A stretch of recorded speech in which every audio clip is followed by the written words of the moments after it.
Welcome to the Butler Games. Today we're going to run a how-to video on how to play Baldur's Gate. This is from my stream a few days ago when I went and started playing Baldur's Gate for the very first time. Hope you guys enjoy it, and if you like it, please drop a subscribe, like the video, drop a comment as well. Love to hear from you guys as well.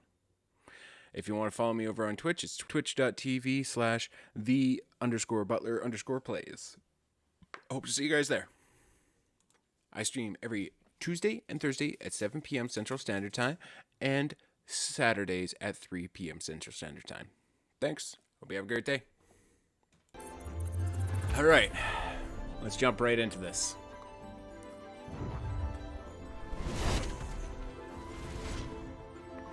Come a monster. Let's watch this intro.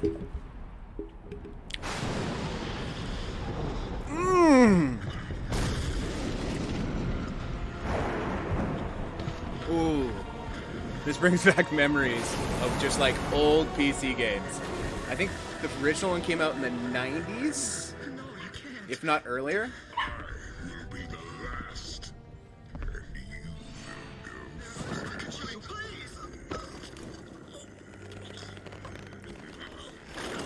Oh, the sounds. The sounds are just gorgeous.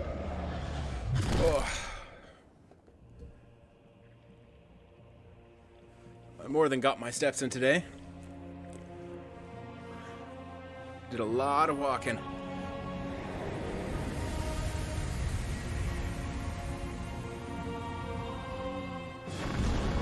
Baldur's Gate.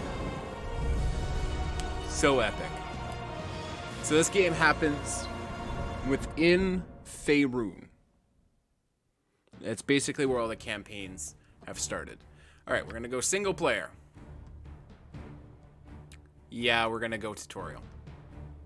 Press the gender button to begin creating your character, or press the back to return to previous page. If you wish to import a pre-made character, then use the import option to select the different characters which you have already created. Alright, so let's go with gender. I am a male.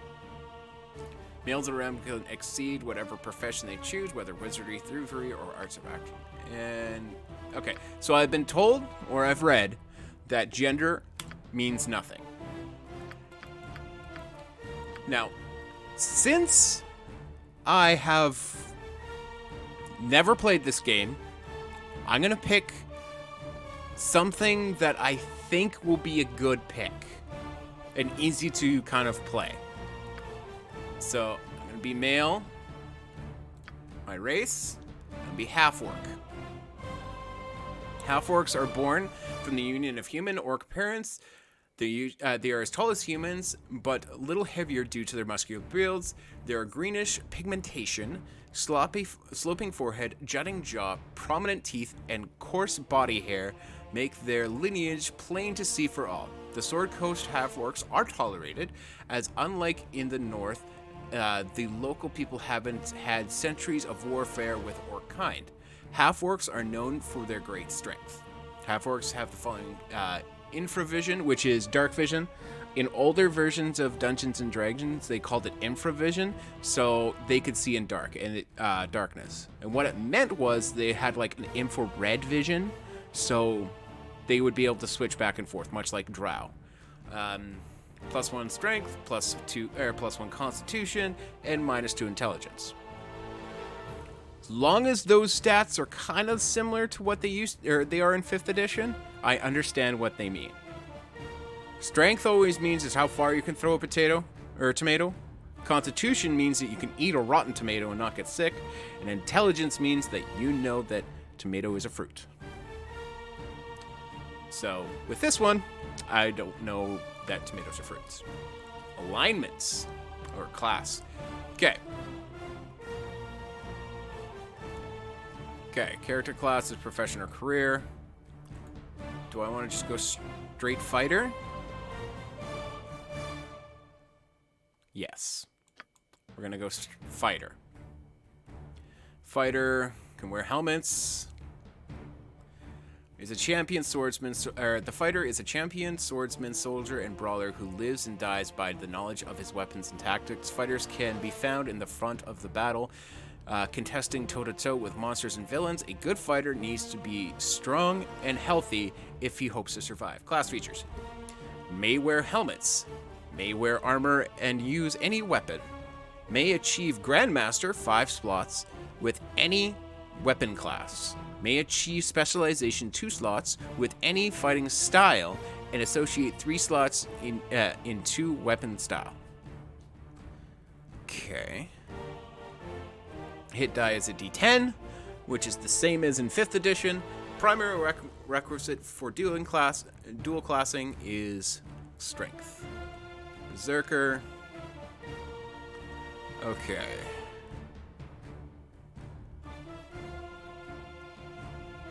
No, Wizard Slayer. No.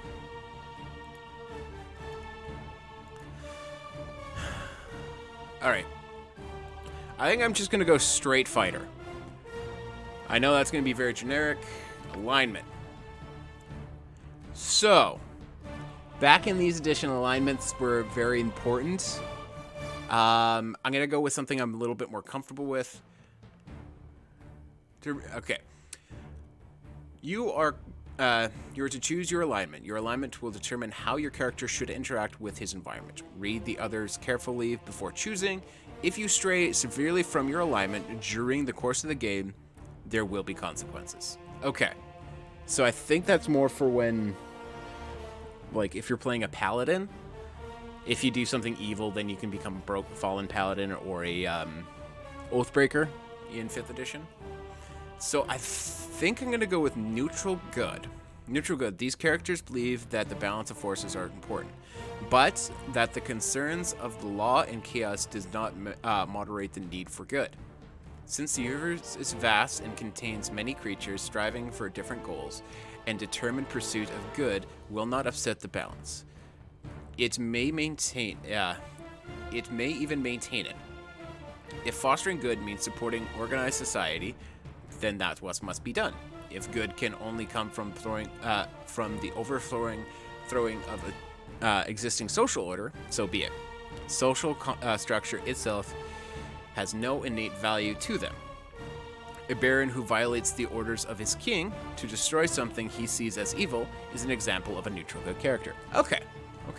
What is chaotic good? What do they say about chaotic good? Chaotic good characters are strong individuals marked by the streak of kindness and benevolence.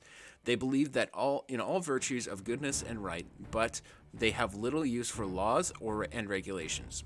They have no use for the people who try to push folks around and tell them what to do. Their actions are guided by their own moral compass, which, although good, may not always be perfect alignment with the rest of society. A brave frontiersman forever moving on as settlers follow in his wake is an example of a chaotic good character. Definitely not going to play a lawful good character. I feel like that just binds my character a little bit too much.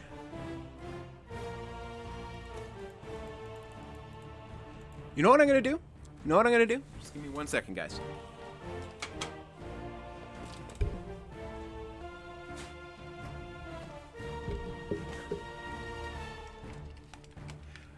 In epic D&D fashion, I will be rolling a D20. 1 to 10, I'm going to pick chaotic good. 11 to 20, I am neutral good. Rolled an 18, so I'm going to be neutral good. Abilities. Okay. Sweet.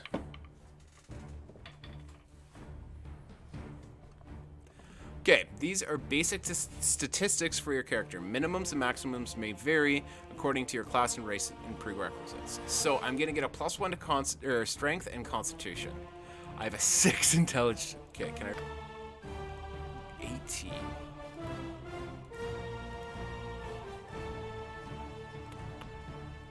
I'm okay with having a low intelligence character. They're fun. My favorite character I've ever played in D&D had a low intelligence. His name was Fax, and he was a bugbear. He was fun. Long live Fax. He's died in every single campaign, though, that I've played him with. All right, so let's minus 1 from here. No. Put 1 in here, and we'll minus 2 off of charisma. And pump him into constitution. Constitution. Measures the character's fitness, health, and physical resistance to hardship, injury, disease. This ability is important to a ranger. Strength measures the character's muscles, endurance, and stamina. It is the prime requisite for fighters, thieves. Okay. Okay, we're done. Okay. Skills. All right. I have 4 proficiency slots. You have been given proficiencies to start your character with. These present the ability to effectively use weapons. You may choose from any of the selectable proficiencies available for your to your character class. If a character is a fighter, he will be able to choose the same proficiency up to 5 times. This will grant him additional levels and specialization with the weapons listed. Keep in mind that a character can use any weapon available to his race class, whether he has proficiency with it or not. However, if he attacks using a weapon that is not proficient with, he suffers a penalty to his attack roll. A penalty varies according to the class. Check the manual before for more information. Great. Since I downloaded this off of Steam.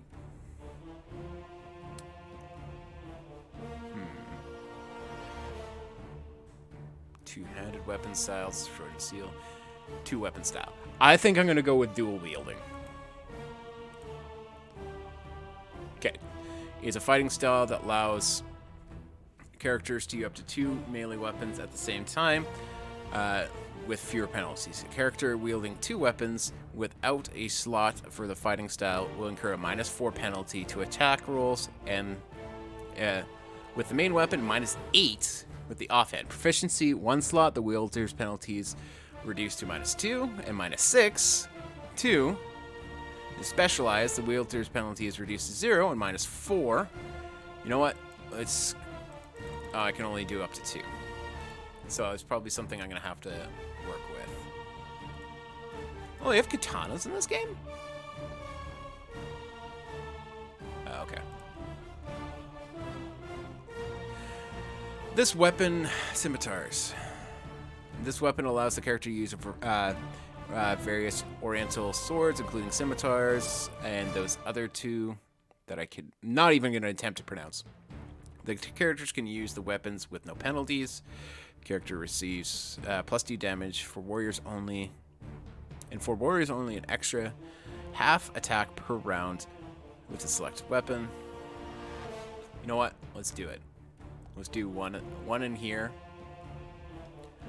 And you know, since I am half work, I'm going to do axes as well.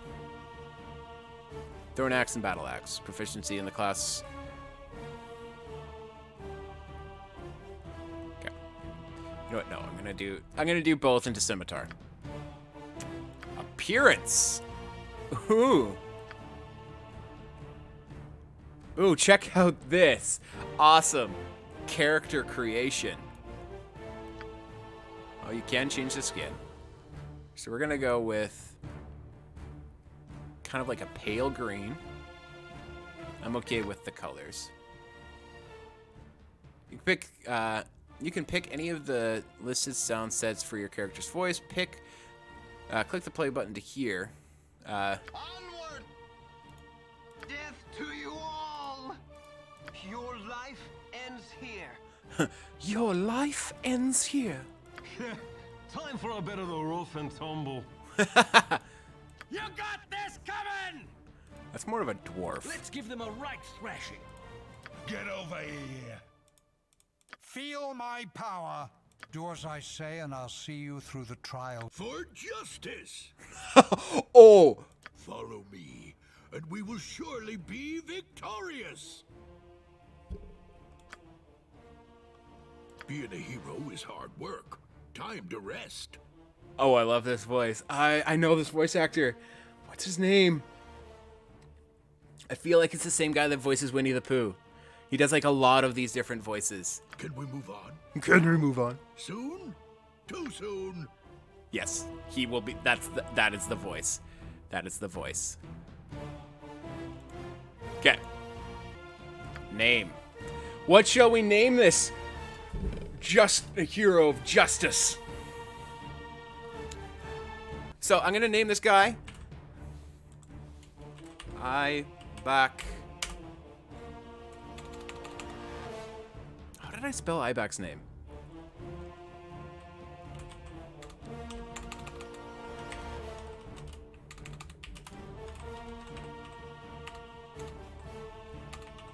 So, I had a D&D character. He was a half-orc barbarian, and his name was Ibak Abid. That's definitely not how I spelt it, but that's what I'm going to go for.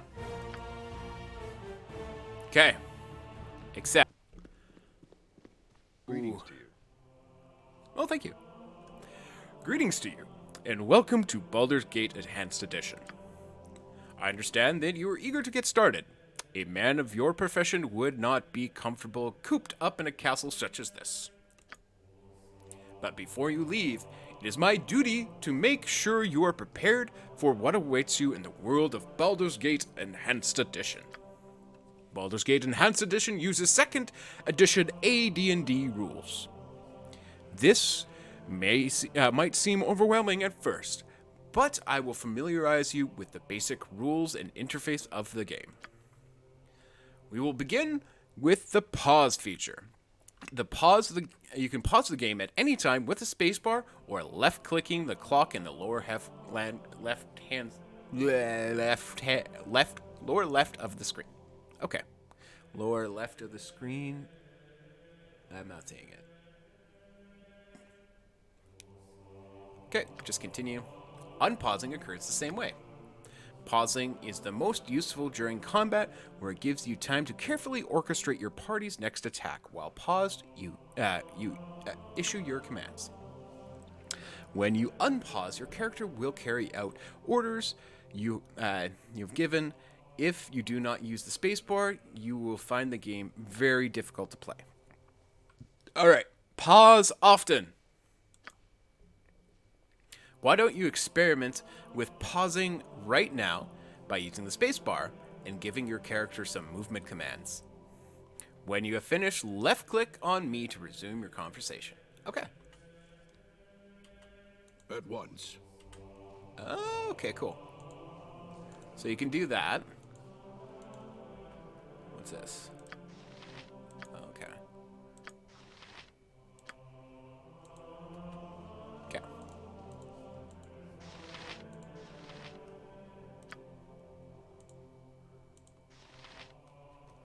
Okay. My next topic is on how to differentiate enemies from people you want to talk to.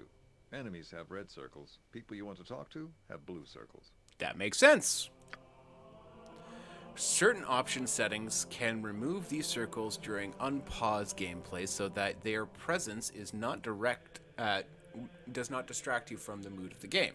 These circles always present when the game is paused, however. Oh, okay.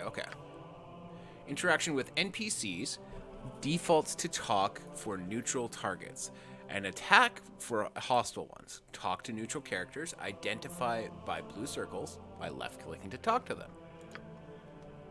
To attack a hostile NPCs, left-click on them. If you want to attack a neutral NPC, select the weapon icon at the bottom of the screen and then left-click on the target. Let's test that out. Now, left-click on my servant and you will start a conversation. Servant, Josville, come here, please.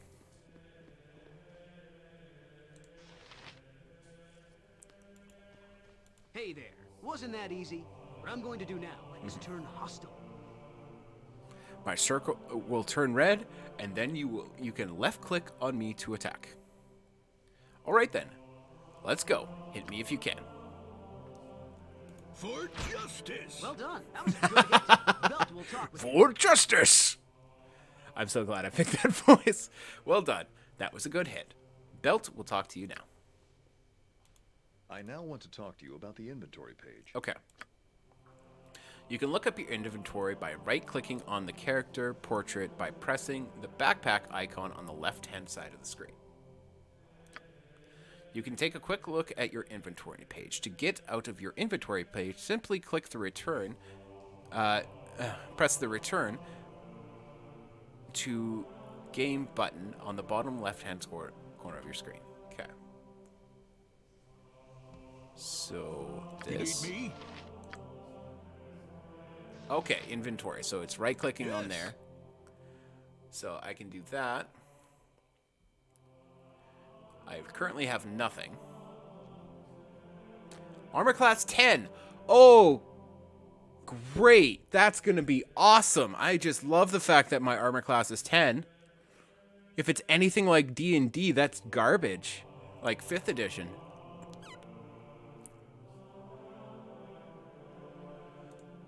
You need me? Okay.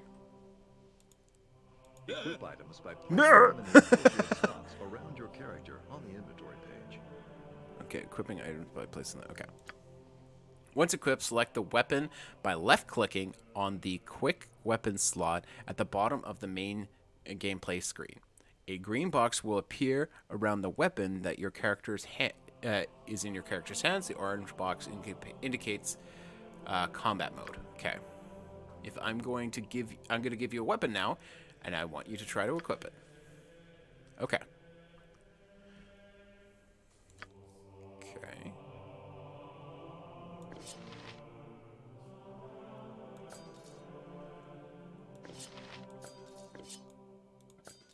Okay. What kind of weapon is this?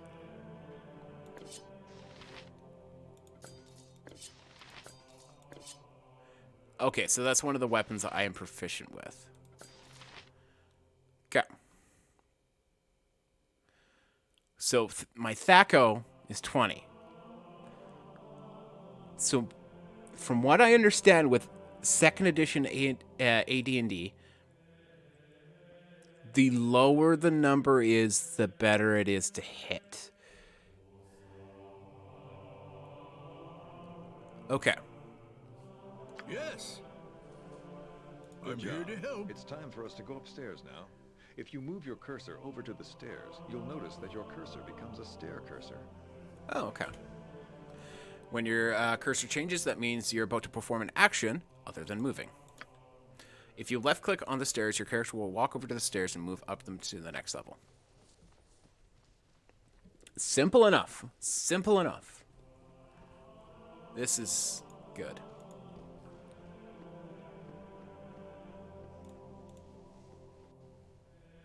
Now to the next part of your lesson, the journal. I want you to check your journal. Okay. To assist in recording important information, many details will automatically be entered into your journal.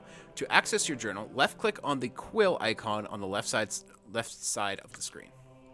Entries are cataloged according to the story chapter in which you encountered them. They also divide up into new quests and storyline entries. Main story entries will remain in your journal forever, and they will remind you of all the major events in your character's life so far. Quest entries are entered in your journal when the quest begins and removed when the quest ends.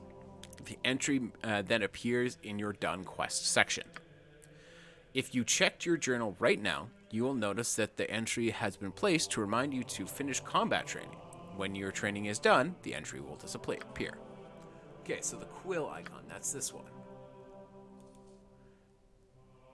So a reminder, this is a reminder to finish your combat training. Okay, so you can search things in here. All right then. Now your first combat lesson. Okay. My combat teacher, Brevin, is going to be coming right up the stairs. I want you to hit him and then check your journal. All right.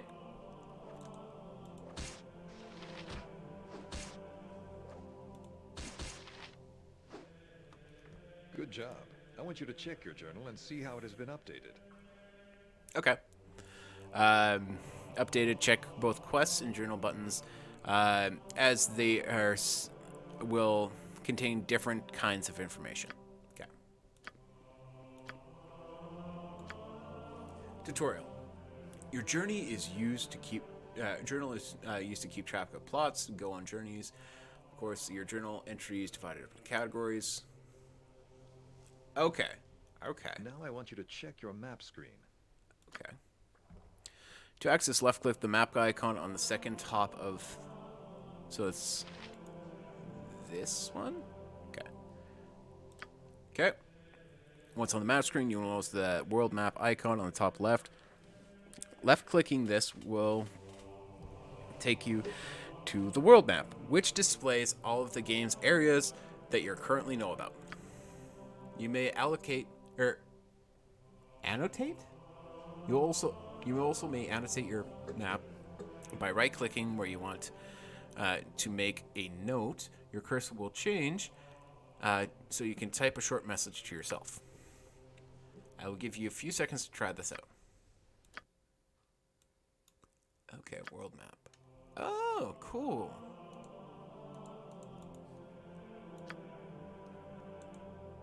Okay. Cancel. Fair. At once. Another page you might be interested in is the character sheet. Can be accessed by left-clicking on the head icon on the top left-hand corner of the screen. The record sheet has everything you need to know about your character. You will also find the export button and any information, and an information button on this page. The export button will export your character for the use in new game. This is not a save game, but rather a way to transfer your favorite character from game to game. Okay, so when I downloaded this, it came with Baldur's Gate 2, Icewind Dale, and another game as well, all set within this kind of like rule set. So I wonder if I can transfer this character to those games. If so, I'll be excited, and Ibakabid will live on in this game. The information screen below shows your character's history in combat statistics. So that's this head icon, or is that? Oh, that head icon. Okay. Okay. I don't understand this. Information. Level 1, experience 0. Next level is at 2,000. Proficiency. Base, Thaco, which I don't know, is 20. Main hand is 19. Offhand is 22. Attacks per round is 2. Lore is 0. Reputation is average. AI script is custom, which is none, which I don't know. Saving throws. Paralysis, poison, death, 14. Rod, staff, wand, 16. Petrification or polymorph is 15. Breath weapon is 17. Spell is 17.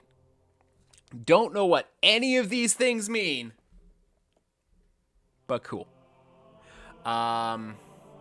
Scimitar, those are my proficiencies with those weapons. Fighting style, I have 2-weapon fighting style, so that's good. Ability bonus, I have a +1 to hit. I have a +3 damage. Open doors 25. Weight allowance is 202, so there is encumbrance on this. Armor class 0, missile adjustment 0, reaction adjustment 0. Hit points per level is +3. Reaction is 0. Resistance is none. Okay.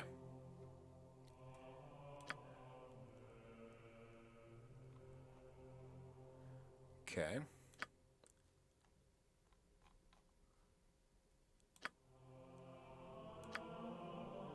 Okay. Cool beans. The last icon that you need to know about is the options icon. You can also find it on the left side of the screen. On the options screen, you will be able to save and load games, as well as modify graphics, sound, and gameplay. Okay. Okay. Other characters can join your adventure. In fact, without companions, you will find Baldur's Gate Enhanced Edition almost impossible to finish. I will now introduce you to Zan, an elven mage. He will join your party, then show you how to memorize and cast spells. I don't know if I can cast spells. I'm a fighter. Hello, I am Zan, a mage Hello. Alaska in the north. I'm going to join your party and show you how to cast and memorize spells. Okay. My first lesson for you is on how to cast spells. Select my Zan Cast Spells button, choose a spell, and left-click it on your target. My Cast Spell button is the spell icon on the bottom of the screen. You will need to have me, Zan, selected for you to have access to my spells. You can also configure quick spells by right-clicking on the quick spell slot.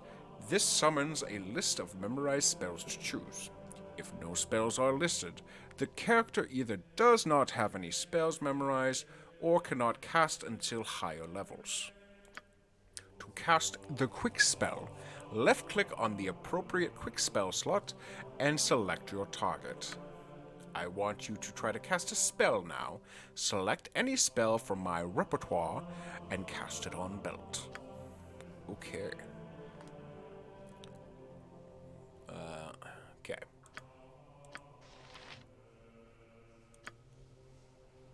How do I do this? Life is Okay, so I selected him. You haven't cast a spell on Belt yet. I'm getting there. Burning Hands, Identify. What's this one?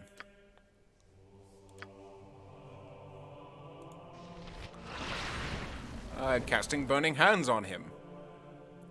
You haven't cast a spell on Belt yet. I just did. If Identify you him. want.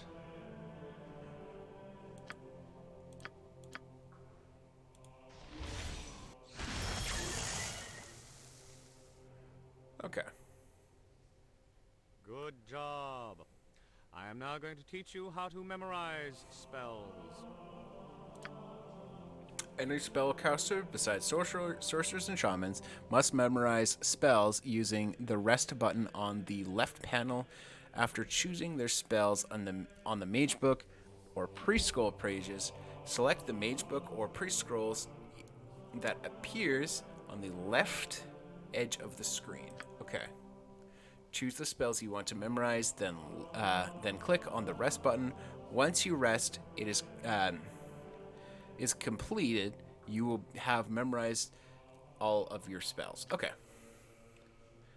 I want you to try to memorize some spells right now. Okay. So, yeah, we'll try Charm Person and Protection from Evil.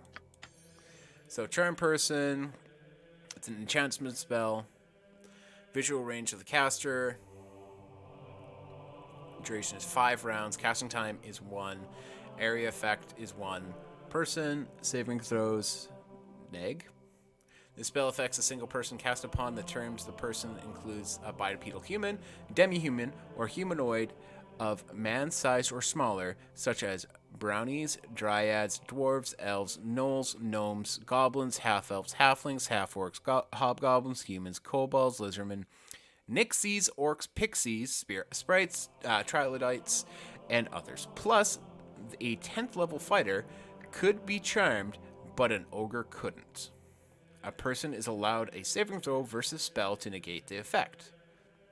If the spell recipient fails the saving throw with a +3 modifier, he regards the caster as a trusted friend and ally to be heeded and protected. The caster may give him orders, and charmed individuals will carry out them as quickly as possible. If the caster harms or attempts to harm the charmed person by some overt action, or if dispel magic spell is cast upon the charmed person, the charm spell is broken. If 2 or more charms simultaneously affect the creature, the most recent charm should take precedence. Note that a subject has full memory of the events that took place while he was charmed. Also note that he cannot have a charmed creature leave the area where he was charmed. Okay, that makes sense. Protection from evil. Abjuration. When the spell is cast, it creates a magical barrier around the recipient as at the distance of 1 foot. The barrier moves with the recipient and has 2 major effects. First, all attacks made by evil or evilly enchanted creatures against the protected creature receive a penalty of -2 to each attack roll. Second, a summoned demon cannot target a protected creature. Okay, I just want to make sure identify is the same. With this spell memorized, you can go into the description of an unidentified item and press the identify button. The chance of identifying the item is 100%. The spell identifies the name of the item and what it does and if it's cursed. Okay, so there is cursed items in this game. Cool, cool, cool, cool, cool.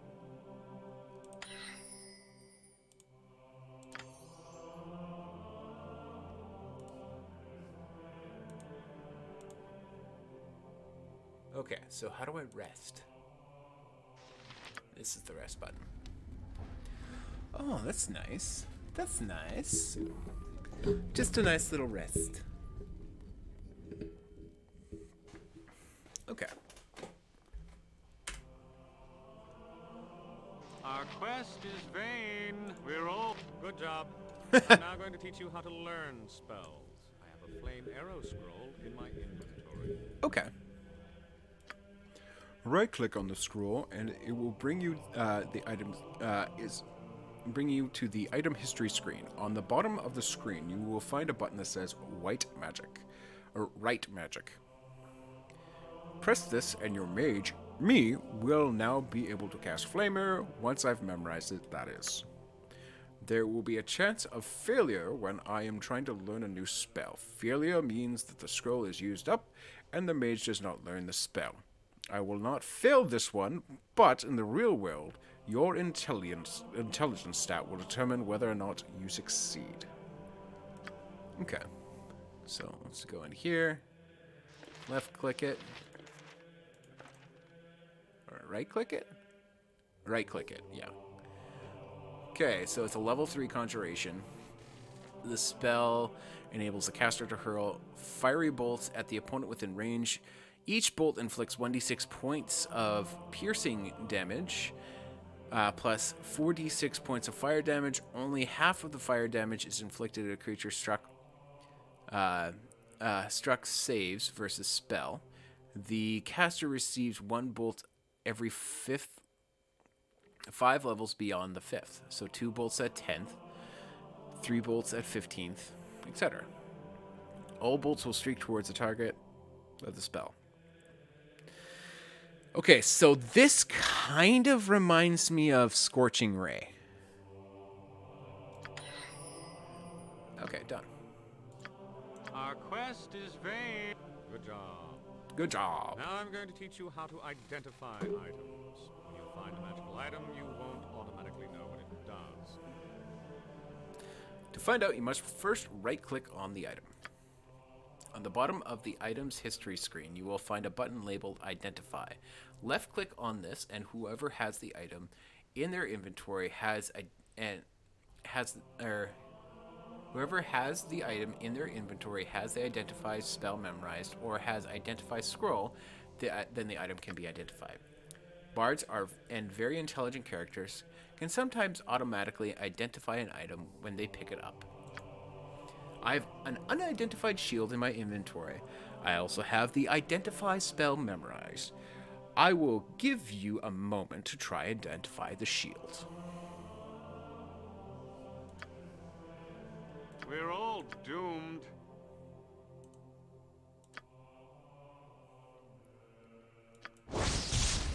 Okay, so it's a medium shield. Okay. Plus 2 armor class, requires 12 strength, weight is 6. Okay, cool. Our quest is vain. We're all doomed. Now that you know everything about using mage spells, I'm going to introduce you to a cleric. Her name is Bronwyn, and she'll be teaching you how to use cleric abilities. Okay. Oh my goodness, this is a very long tutorial. I am Bran, and I follow the ways of Tempest, god of war. I'm going to join your party and teach you how to use cleric abilities. All right. You cast cleric spells in the exact same way that you cast mage spells. I'll refresh your memory in case you've forgotten. Okay.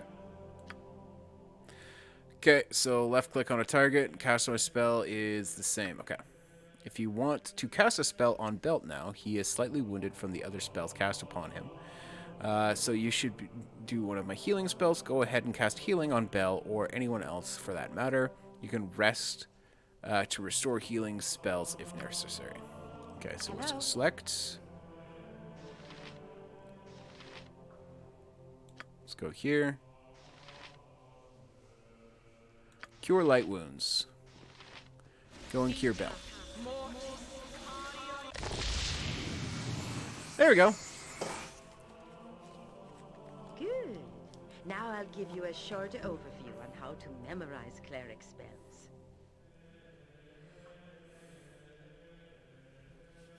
No, I'm just texting real quick, guys. Sorry about that.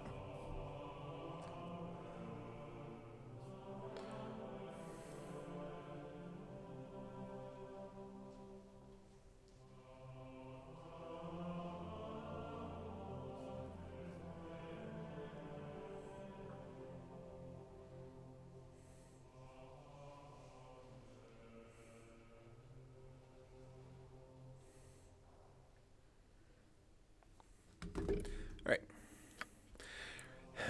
Any spell besides sorcerers and shamans can memorize. Okay, I think. Okay.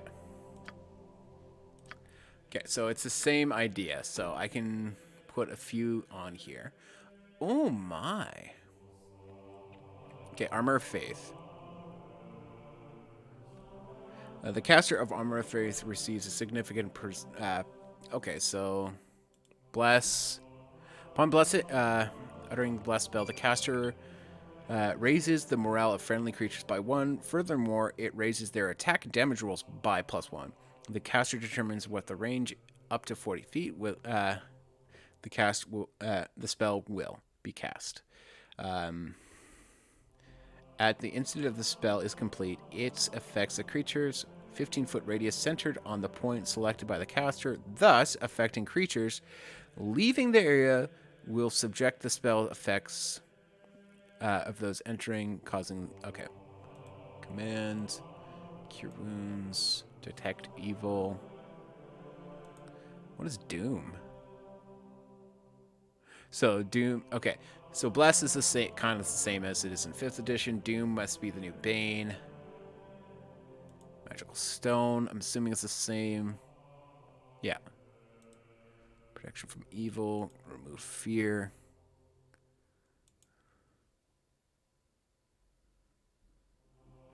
When the priest casts Sanctuary spell, it causes all of his opponents to ignore his existence as if he were invisible. While protected by the spell, the subject cannot take direct offensive actions without breaking the spell. It must use non-attack spells or otherwise act in a way that does not violate the prohibitions against offensive actions. This allows the warded priest to heal wounds, for example, or bless himself, and the priest may not cast spells to other. Okay. So, in Shillelagh. Okay. All right. So, if I was to build this as a support character, I would grab Bless.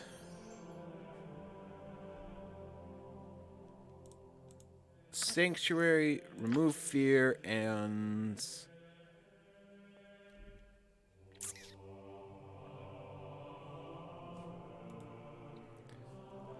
Armor of Faith. There we go.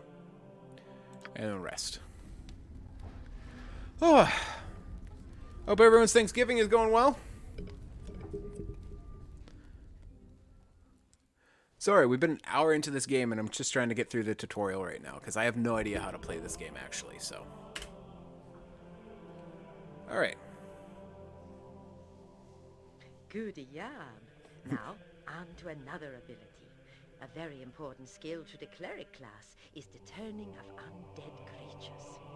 Okay.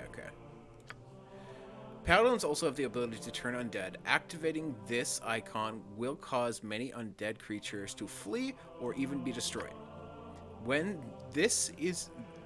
in this mode, the characters can move wherever they wish. Any other actions, such as attacking or casting a spell, will deactivate the ability. I am now going to teleport in a skeleton, try to destroy it using my turn on undead. Okay, so I'm going to pause. I'm going to go special abilities. Spiritual Hammer, Holy Power, Chaos Battle.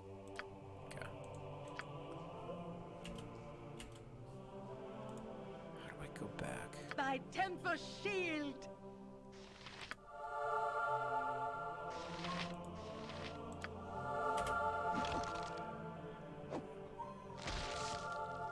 Okay. Good job on destroying the skeleton. Now I'm going to introduce you to a surprise visitor. It's your childhood friend, Imoen. Oh, Imoen! I totally know who you are and remember you. She and I will be waiting for you on the next floor, so hurry up there. Alright. Alright, so we're gonna go up these stairs. Mighty What can I do? You need me? At once. Everyone go up. You must gather your party before venturing forth. Alright. Hey, how are things going? You must be itching to start your adventure. Anyway, I'm supposed to teach you how to use the thief skills, but only after I join your party. So anyway, I'll start with the pickpocket ability. Okay. So use this ability, you must press the thieving button on the bottom of the screen. This button will obviously won't be there if a thief is not selected first. The thieving icon is an eye mask, which thieves are occasionally known to wear. Once you have selected the thieving button, left-click on a person you want to, whose pocket you want to be picked. To give this a try, attempt to pickpocket a gem from what's his face's pocket. All right, so is that this one? Stealth, thieving. Okay. I'm gone.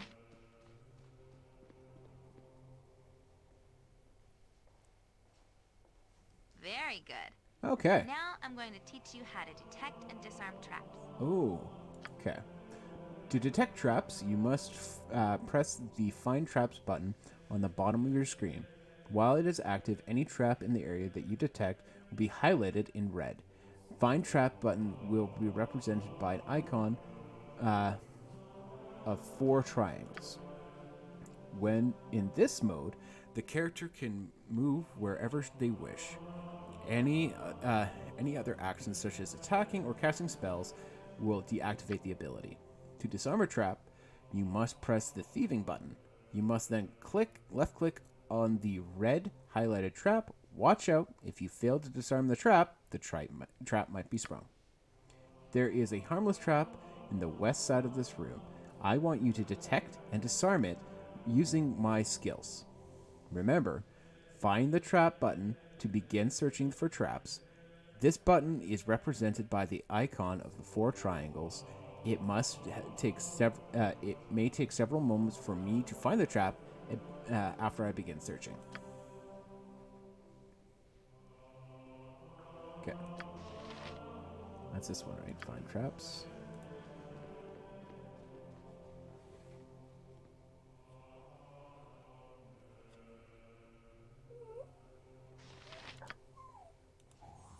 There we go. Good job. You should also know that when you're in detect traps mode, you'll also be able to detect secret doors and illusions. Oh. Okay. I think I'm getting the hang of this. It's going to be a little bit weird controlling a whole party of like whole dungeon diving party. And I feel like this is the well-balanced party. So we have the fighter, which is me, the caster, a cleric, and a rogue.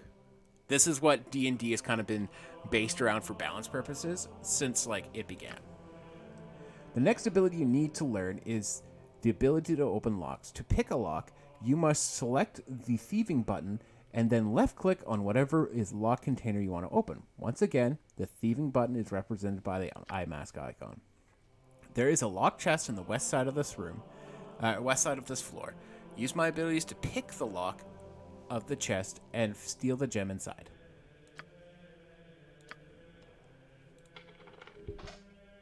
Cool.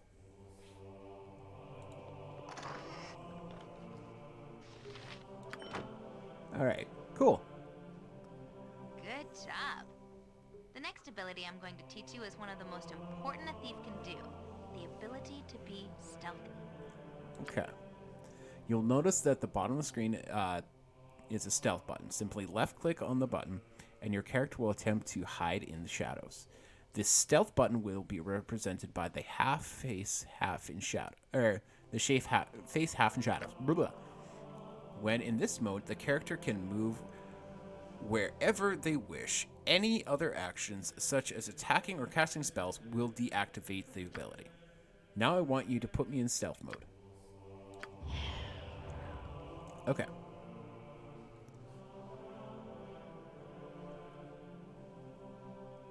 What is your command? I'm just going to take you out of turning on dead mode. I'm gone.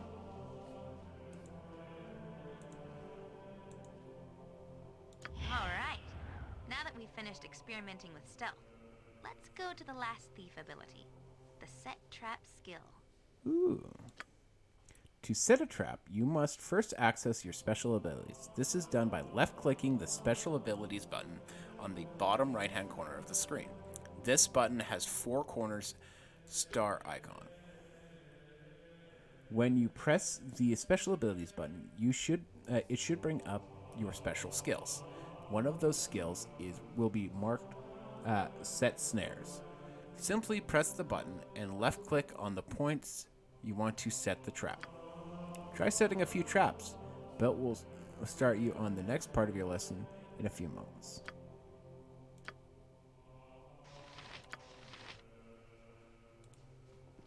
Put one there.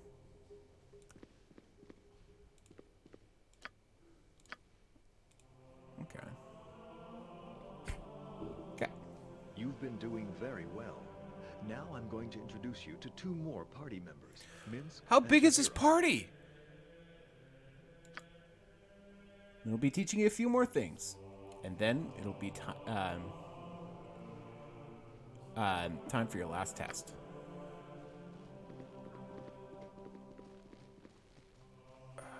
Hello there. I hope you've understood your lessons so far. They'll be of utmost importance when you get into the real world. Okay. Misk and I are going to join your party and tell you about your remaining skills. Minsk and Boo. You forgot Boo. It's the same voice actor as my character. Yes, Minsk. I forgot Boo. Okay then, Minsk, Boo, and I are going to join your party and tell you about your remaining skills. Boo has many pointers on how to adventure. He is a very wise hamster. Yes! There is a special abilities button on the bottom right of your screen. If you press this, the selected character's special skills will come up. Okay. Different characters have different skills. Druids have the ability to shape change, rangers have the ability to charm animals, and paladins have the ability to lay on hands and cure disease. The bard also has an extra ability that you do not have, but you do not have to press the special ability button to use it. When you have a bard character selected, a harp icon will appear in the middle and bottom of the screen. Pressing the button activates the bard song. Bards can inspire your comrades in combat using the bard song. They will be able to they are able to move when singing, but the other actions will stop the song. Why don't you take a few moments to experiment with our abilities? Okay. So you look like Plus... You've done a fine job so far, but there is still more to come. Okay. You'll notice that when you have a group of characters selected, there is a list of party formation buttons on the bottom of the screen. Okay. Just access even more information by right-clicking on the formation buttons. I'm going to give you a little time to experiment with formation types, then we're going to go to your final test. Huh? We're going to go like this. At once.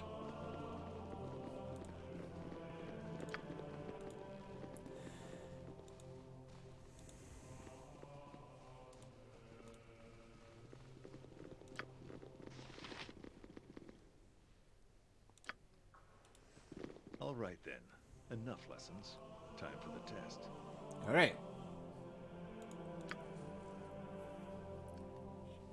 Let's go and explore a dungeon or something. To allow you entry to the basement now.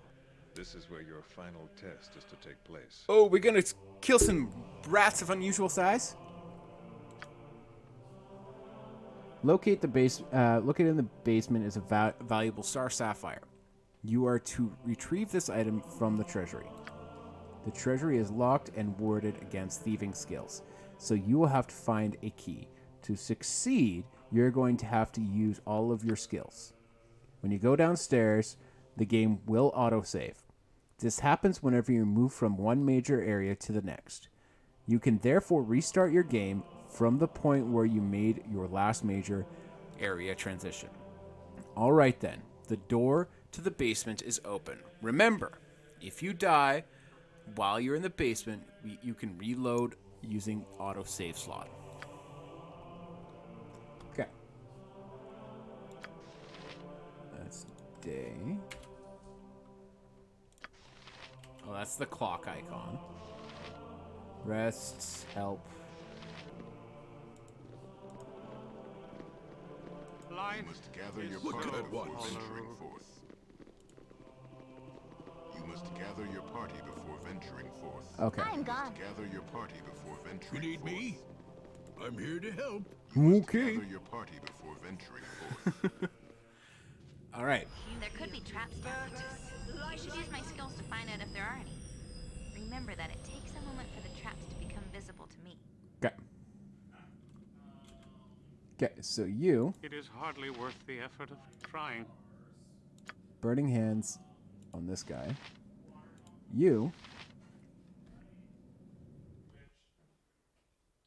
I want you also to attack this guy.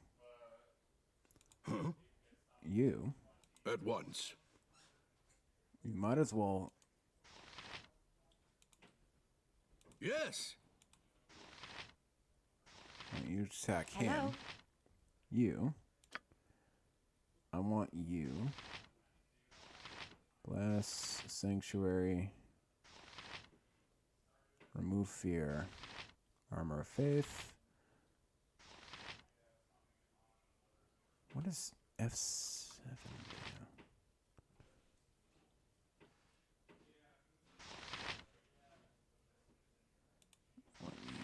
What do you got there, little lady?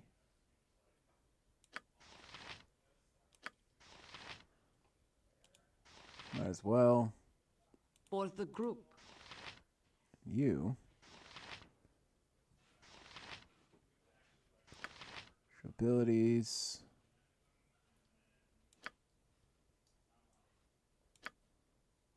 Come on. Berserk. Yeah, Berserk. Okay. Run if you wish. You'll not get far. What could I do to help? All right. At once. I'm wounded. Okay. Butt kicking for goodness. All right, you.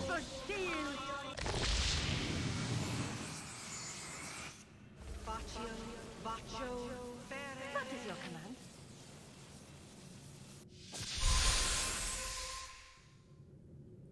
Hello? I would like for you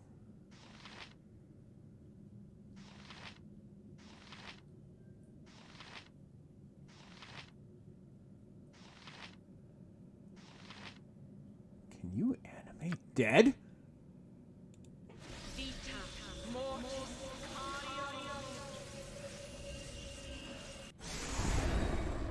You can. You need me? I'm here to help. I am wounded, but look at how I fight on.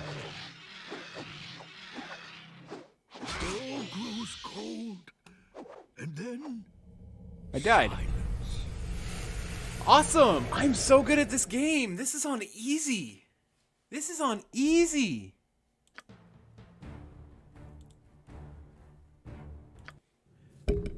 Jeez. There could be traps. You should use my skills to find out if there are any. Remember that it takes I would a like moment you for the to traps to become cast visible to that. me.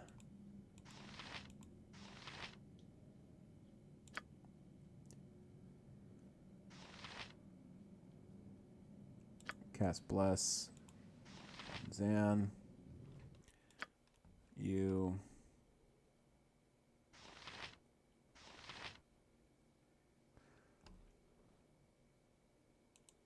Go beat that guy up. You.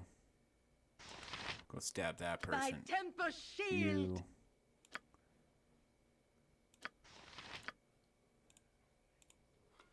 What is your command? Spiritual Hammer. That guy.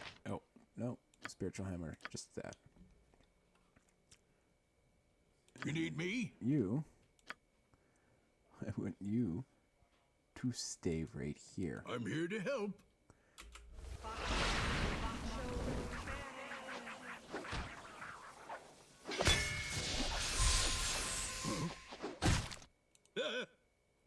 Okay.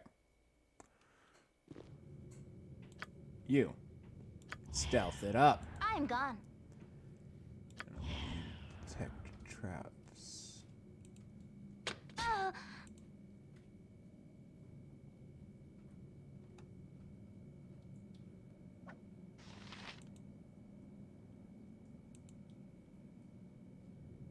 Okay.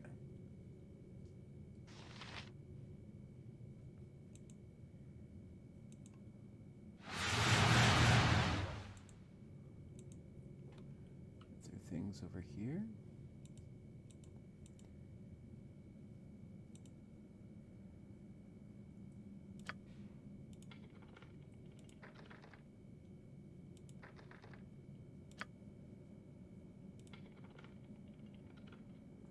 Okay.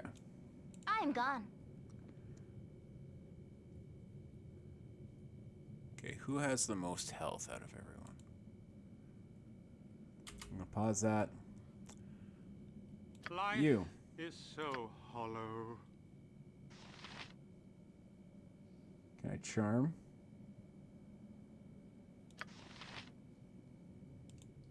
I can't charm that guy.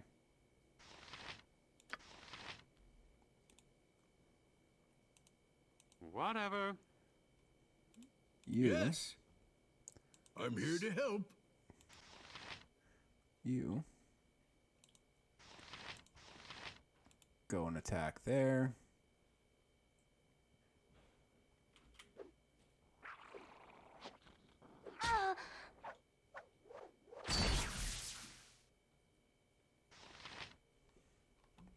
Our quest is vain if you want.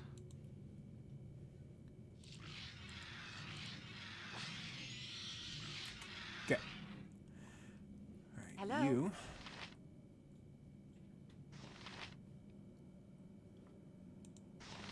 Yeah, go and swing those things.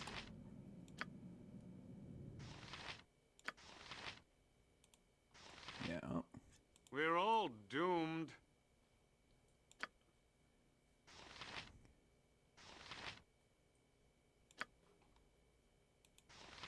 Okay. He's gonna acid arrow. You. Go and stab. You.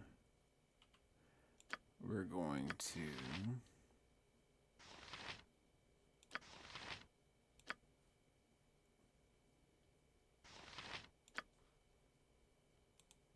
Okay, we're gonna do that.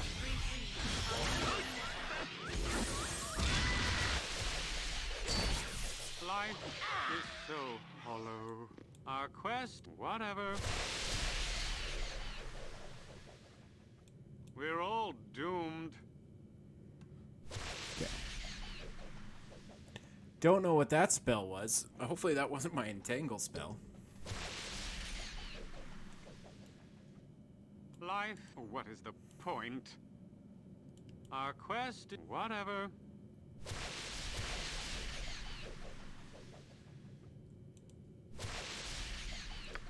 Actually, I'm gone. We're old if you want. All right.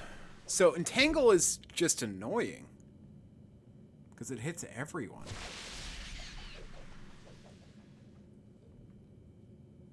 And it just keeps going and going and going.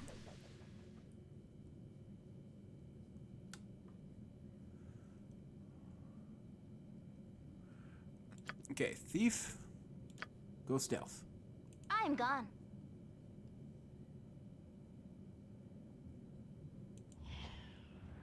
Okay, that's a big old spider. Life is so. What is the point? All right. Our quest is vain. You.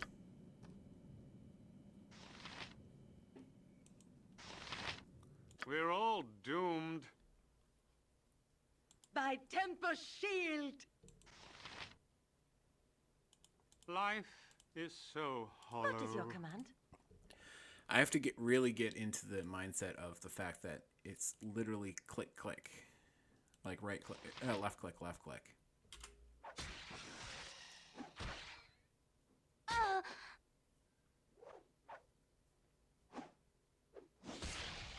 Okay.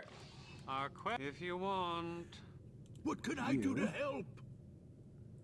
Check out your character sheets. Okay.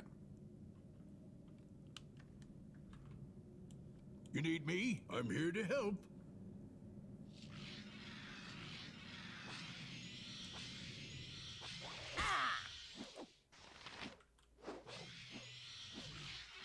Huh?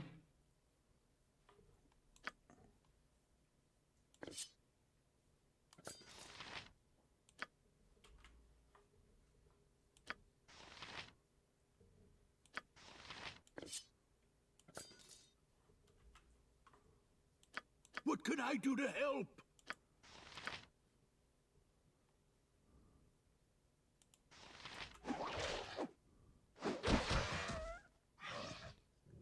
You need me? At once. Yes, get out of there. I'll select the rogue I'm again. gone. Or the thief, we're gonna go stealth. Nothing in here. I have to start detecting traps.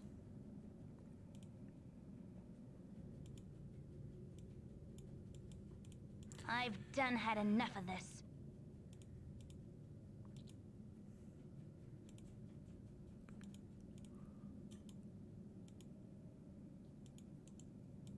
This way. Okay. Yeah, when they said that the pathfinding on this game was rough, go and inspect that table over there.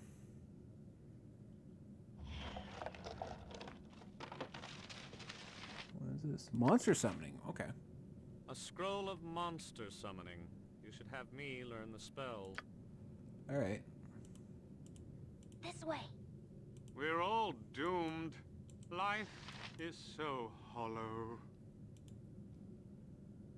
Can I do this? This way.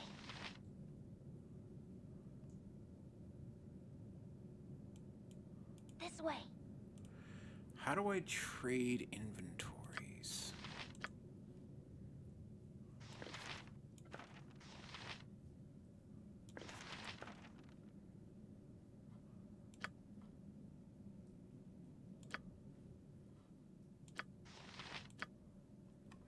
Okay. Oh, cool. This way. Our quest is whatever. We're all. What is the point? All right.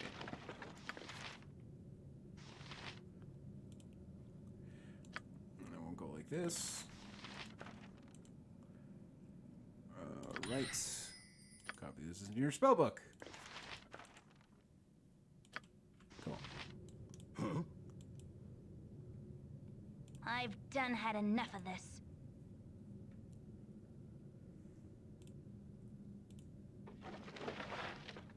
Oh, key.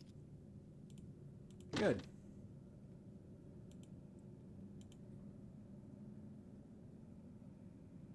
Okay. So this game is going to be very difficult just based on the fact that this is definitely not the style of gameplay I'm used to.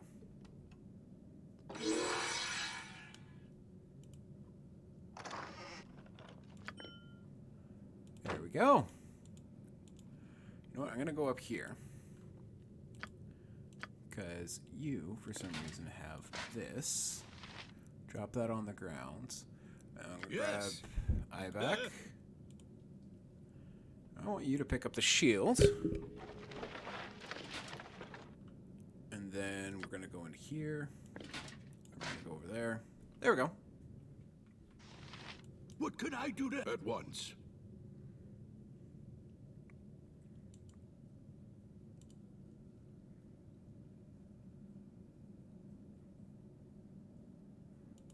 You must gather your party before venturing forth. There we go. I'm here to help. Well, let's go talk to him. Good job. Your training is now complete. You're ready to start your adventure, and we'll return to the main menu. Good luck in Baldur's Gate Enhanced Edition. Okay. Awesome. So, thank you for watching. Hope you enjoyed my beginner's guide to Baldur's Gate. And by beginner's meaning, I have never played this game before either. So, to watch me stumble through this game and enjoy the laughs, the cries, the frustrations, come join me on over at twitch.tv/the_butler_plays. Every Tuesday and Thursday at 7 p.m. Central Standard Time and every Saturday at 3 p.m. Central Standard Time. If you like the video, please drop a subscribe, like the video, and please leave a comment. I'd be more than happy to answer for it. And I answer every single comment, even though I've never received any. No. Talk to you guys later. Stay safe. Love you.